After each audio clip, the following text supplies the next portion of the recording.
Good morning friends, good morning. সকালবেলা ওয়েদারটা আজকে বলছে তো ঝড়ের সম্ভাবনা। দেখা যাক আমাদের এখানে কতটা প্রভাব ফেলে ঝড়, জানি না। এখন আমার এই গাছ কটা নিয়ে খুব চিন্তা। নিচে রাখা গাছও সেদিন সামান্য ঝড়ে ফেলে দিয়েছে, এইখানে রেখে। তা ন্যাচারালি গাছগুলোকে আমার একটা ব্যবস্থা করতে হবে। আর আজকে মেয়ে বললো বিরিয়ানি বানাবে, তা আমি একটু আলু টালুগুলো কেটে গুছিয়ে রাখি। আবার চন্দনা আসবে, তারও একটা রান্নার প্রস্তুতি আছে। তো চলো আজকে ব্লগটা আমি শুরু করি, তোমরাও সবাই আমার সাথে থাকো। এখন ব্রেকফাস্টটা বানানো হয়ে গেছে আমাদের, এবার খাবো। চা করা হয়ে গেছে, আর আলু এখানে আমি কেটে রেখেছি, আলু ভিজিয়ে রেখেছি কিছুটা। আবার একটু ভাতও বানাবো, করলা ভাজা করব, কচুরলতি বানাবো, আর কি বানাই এই যে সব একটা তরকারি মিক্সড একটা ভেজ বানাবো। তার সাথে এই কাঁঠালের বীজগুলো দিয়ে বানাবো।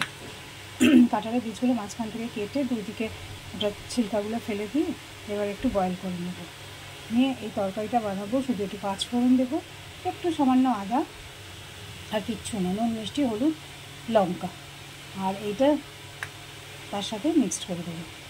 দুর্ধর্ষ খেতে হয়, তোমরা একবার বানিয়ে দেখো। যদি রেসিপিটা পেতে হয় তাহলে তোমরা আমাকে জানিও, আমি অবশ্যই তোমাদের এই রেসিপিটা কীভাবে বানাবো তোমাদের জানিয়ে দেবো। লাঞ্চ করে নেব।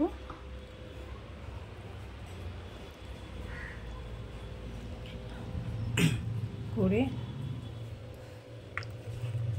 তারপরে বিরিয়ানির প্রস্তুতি চলবে। মশলা বানিয়ে নিচ্ছে, এতে দারচিনি লবঙ্গ, তারপরে গোলমরিচ এলাচ দিয়ে একটা মশলা বানিয়ে নেওয়া হচ্ছে। এখানে চালটা ফুটছে, চালটার মধ্যে নুন দিয়ে অনেকক্ষণ ম্যারিনেট করা হয়ে গেছে আজকে অবশ্য। আর ওর মধ্যে একটু তেজপাতা আর একটু গোটা গরম মশলা সব দিয়ে চালটা ফুটছে। আর এদিকে ও পেঁয়াজটাকে বেরেস্তা বানাচ্ছে ঘি আর সাদা তেল দিয়ে। পেঁয়াজটা জিরি করে কেটে নিয়েছে। অনেক টাইম লাগে। হ্যাঁ, চিকেনটা মানে এখনো কিছুই করেনি, দেখা যাক কি করবে, অন্য প্রসেসে বানাবে, দেখা যাক কিভাবে বানায় তোমাদের দেখ। বেরেস্তাটার মধ্যেই দিয়ে দিল লাল লঙ্কার গুঁড়ো, পুদিনা পাতা আর ধনে পাতাকে গ্রাইন্ড করেছে, আর একটু রসুন বন্ধ করে না, রসুন আদাকে পেস্ট করেছে, দিয়ে সব দিয়ে একবারে। ও এখন চিকেনটাও দিয়ে দেবো, এবার চিকেনটাও দিয়ে দেবে, দিয়ে দেবো স্বাদ মতন নুন, যে যেমন তোমরা স্বাদ অনুযায়ী। নুন মিষ্টিটা সবসময় নিজেদের স্বাদ অনুযায়ী দেওয়া ভালো, কারণ কেউ বেশি খায় কেউ কম খায়। আর এদিকে ভাতটা ফুটছে। আর আজকের ওয়েদারটা দেখো, সব বলছে রেমাল আসছে। এই আনন্দে না, আমরা অনেক, হ্যাঁ এটাই কথা, আমরা আনন্দ করছি, কিন্তু যারা মানে সমুদ্রের ধারে রয়েছে বা মানে যে পরিস্থিতিতেই বাঁধের কাছাকাছি, যাদের পাকা বাড়ি নেই, তারা কি পরিস্থিতিতে যে কাটাচ্ছে সেটা আমরা খুব রিয়েলাইজ করছি। কারণ আমি বারবার বলছি যে আমরা নিউজ দেখছি, মানে সত্যি আমাদের এখন কিছু করণীয় নেই, কি বলবো আর, মানে দুঃখ করা ছাড়া আর কিছু নেই। সবাই অন্তত সেফ থাক, ভালো থাক, এই কামনা করি ঈশ্বরের কাছে, যেন প্রভাব যেন বেশি না পড়ে। আর এদিকে আমি তোমাদের বললাম একটা মশলা বানিয়ে নিয়েছে, বিরিয়ানির মশলা, আমি প্রথমেই বলেছি। তো সব দিয়ে ও বানাচ্ছে। আর বাই দ্য ওয়ে একটা কথা বলছি, ও একটু আতর দিয়েছে সামান্য, মানে দু ড্রপ। আর এদিকে ভাতটা হয়ে এসছে, এবার ভাতটার দিকে ধ্যান দিই।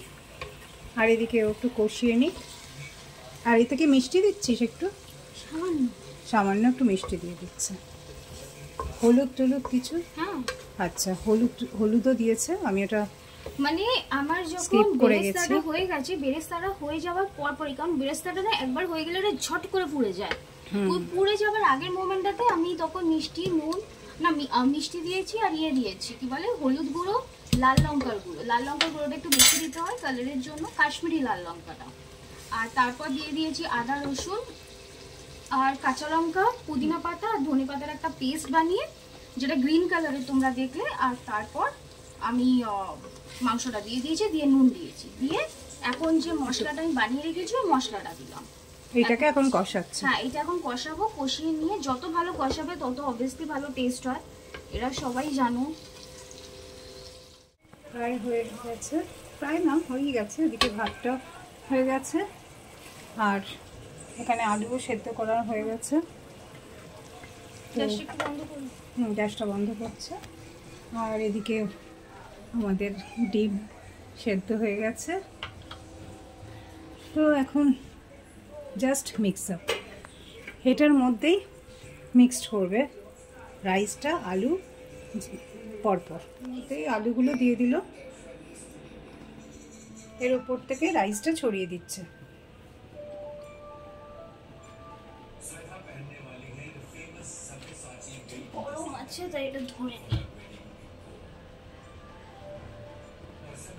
রাইসটা সবসময় বেশি দেরি মানে আগের থেকে করে রাখবে না, কারণ শুকিয়ে গেলে হ্যাঁ জলটা শুকিয়ে যায়।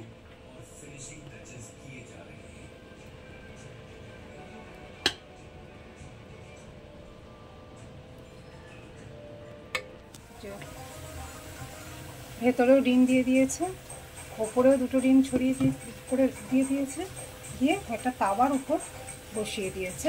প্রথমে 10 মিনিট একটু জোর আছে, আমি সব থেকে লো যে আঁচটা সেটাতে দিয়েছি, আর তারপরে লো করে দিতে হবে, লো করে আরো 10 মিনিট, তারপর বন্ধ করে 20 মিনিট রেখে দিতে হবে।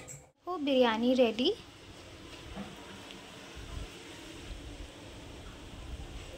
মা পরে খেয়ে রিভিউ দেবে যে কিরকম হয়েছিল।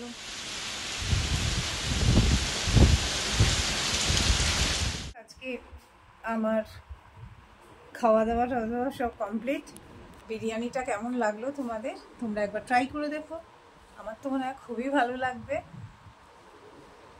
জলদি তাড়াতাড়ি করে বানিয়ে নেওয়া, খুব তাড়াতাড়ি হয়ে যায় খুব। আর সব থেকে বড় কথা যে আমার তো টেস্ট লেগেছে খুব সুন্দর। তো তোমরাও বানিও আর আমাকে জানিও কেমন খেলে। আর আজকে এমনিও সিচুয়েশানটাও যা, মানে বৃষ্টি হলে একটা অন্যরকম, কিন্তু আজকে সিচুয়েশানটা যারা বাড়িতে আছে তাদের একরকম পাকা বাড়িতে, আর যারা মানে মাটির বাড়িতে আছে বা সমুদ্রের কাছাকাছি আছে তাদের তো বিশাল একটা চিন্তা। আমাদের অনেকে মানে রিলেটিভসরা আছে যারা এরকম দূরে রয়েছে, তারা ফোনে কথা হচ্ছে, খুবই চিন্তায় তারা রাত কাটাবে যে মানে কি অবস্থা হবে, কেউ কিছু বলতে পারছে না। এইরকম একটা মানে সিচুয়েশানে সব বাচ্চা টাচ্চা নিয়ে ঘর করলে যা হয় আর কি। তো যাই হোক, ঈশ্বরের কাছে প্রার্থনা করি যেন সকলেই সুস্থ থাকে এবং নিরাপদে থাকে এবং কারোর যেন কোনো ক্ষতি না হয়। তো এই বলে আজকে আমি ব্লগটা এন্ড করছি। আর তোমরা খুব ভালো থেকো, সবাই নিরাপদে থেকো, সুস্থ থেকো, কোনো চিন্তা করবে না, সবসময় মনে জোর রাখো, ঈশ্বরের কাছে প্রার্থনা করো যেন তোমাদেরও মঙ্গল হয়।